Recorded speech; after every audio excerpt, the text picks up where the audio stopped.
Welcome back to Talent Watch, the series here on Beyond the Trailer that shines a spotlight on up-and-coming talent in front of and behind the camera that should be on your radar.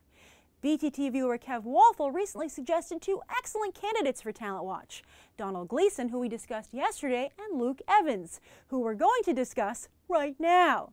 And this stage actor's hard work seems to have finally paid off, as he's going to end 2014 with a bang, starring in Dracula Untold and taking on a much bigger role in the final Hobbit film, The Battle of the Five Armies.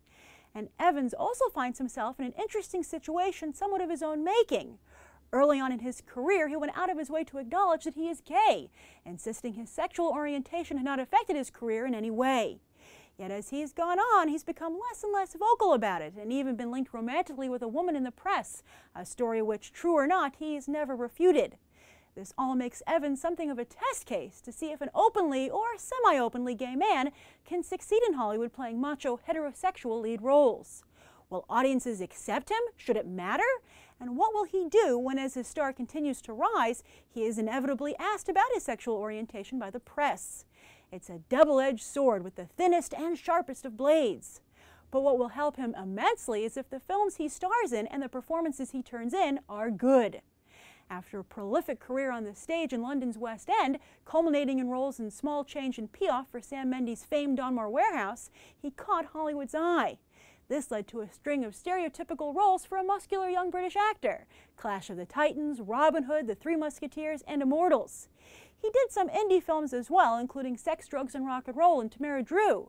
But he graduated to a much larger role with The Raven, where he starred opposite John Cusack before landing his biggest roles to date: the villain in Fast and Furious 6, and then Bard in the second and third Hobbit films, as well as starring in Dracula Untold.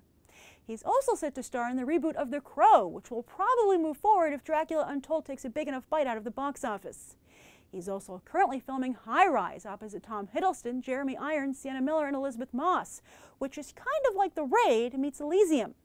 Now, of course, he'll do a great job in the final Hobbit film, as everyone comes off looking great in those movies. But how much of an impression will he make with audiences? And is he responsible for the intense fan interest in Dracula Untold, or is it the subject matter? Plus, how should he handle his sexuality? Channing Tatum embraced his potentially controversial past as a stripper, and audiences have come to love him all the more for it.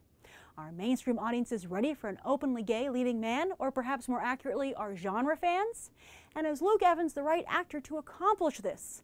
Some might say, why even bring it up? But so far, Rupert Everett was undone by being openly gay, while Kevin Spacey was undone, at least on the big screen, by whispers. When's the last time you saw Portia de Rossi or Sarah Paulson in a romantic role? Not to mention Rock Hudson wasn't able to be openly gay during his career, while Cary Grant and Randolph Scott had to pretend to be roommates. And don't forget that while Ian McKellen is beloved by genre fans worldwide, it wasn't until late in his career, and he has never played a romantic interest, gay or straight, in any of these films. He's asexually awesome, which is awesome.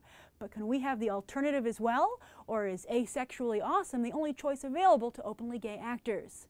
Be sure to write your thoughts down below. I'm Grace Randolph, and you can check out some more Talent Watch episodes right now.